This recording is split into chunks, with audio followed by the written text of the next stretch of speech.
বিয়েতে ওনারা সম্মতি দেবে না, এটাই স্বাভাবিক। আপনি আবার যান, আবার গিয়ে প্রস্তাব দিন। ওরা তো এই বিষয়ে আগাতে নিষেধ করেছে। আমি যখন আগাই তখন লক্ষ্যে না পৌঁছানো পর্যন্ত থামি না। আমি ইচ্ছে করলে যে কোনো মুহূর্তে রূপকথাকে বিয়ে করতে পারি, সেটা আপনি ভালো করেই জানেন।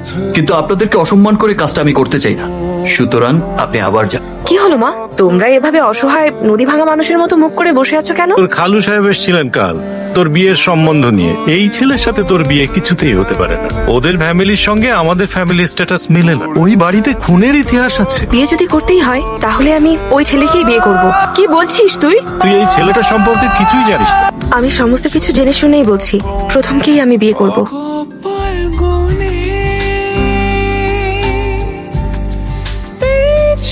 সব দুঃখ, ব্যথা, অপূর্ণতা তোমার পূর্ণতায় আজ মুছে গেছে। আজ থেকে তুমি এই জীবনের অংশ হয়ে গেলে। তোমার জীবনের অংশ হতে পেরে নিজেকে ভাগ্যবতী মনে করছি। আমি আমার সারা জীবন তোমার আস্থা হয়ে থাকতে চাই।